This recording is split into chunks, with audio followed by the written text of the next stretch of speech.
السلام علیکم دوستو، مجھے امید ہے کہ آپ لوگ خیر و عافیت سے ہوں گے۔ اللہ آپ سبھی کو سلامت رکھے۔ دوستو، میں ایک بہت ہی بہترین واقعہ آپ لوگوں کے لیے پیش کرنے جا رہا ہوں۔ یہ واقعہ بڑا ہی سبق آموز ہے۔ واقعہ یہ ہے کہ حضرت عمر فاروق رضی اللہ تعالیٰ عنہ ایک مرتبہ سفر میں تھے کہ اچانک شدت کی پیاس لگی تو آپ نے ایک جگہ ایک چرواہے کو دیکھا کہ وہ بکریاں چرا رہا ہے۔ آپ اس کے پاس تشریف لے گئے۔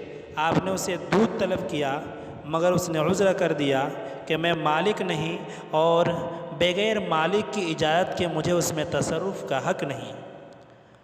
حضرت عمر فاروق رضی اللہ تعالیٰ عنہ نے جب اس چرواہے کا یہ معاملہ دیکھا تو آپ نے آزمائش کے طور پر اس سے کہا کہ تو ایک بکری ہمیں ہمارے ہاتھ بیچ دے، فروخت کر دے، ہم اس کا دودھ بھی پی لیں گے اور پھر اسے ذبح کر کے کھا بھی لیں گے۔ کہنے لگا کہ مالک کی اجازت کے بغیر میں یہ بھی نہیں کر سکتا۔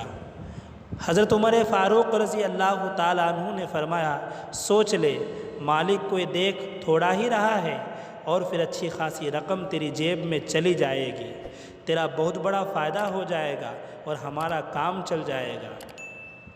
چرواہے نے جواب دیا، اے اجنبی مسافر، اگر مالک ہمیں نہیں دیکھ رہا ہے تو این اللہ این اللہ این اللہ، اللہ کہاں چلا جائے گا؟ اللہ کہاں چلا جائے گا؟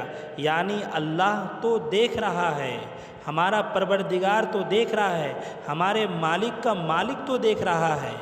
یہ حیرت انگیز جواب سن کر حضرت عمر فاروق رضی اللہ تعالیٰ عنہ نے فرمایا کہ یقیناً جب تک اس امت میں ایسے متقی لوگ موجود ہیں تب تک یہ امت تباہ و برباد نہیں ہو سکتی۔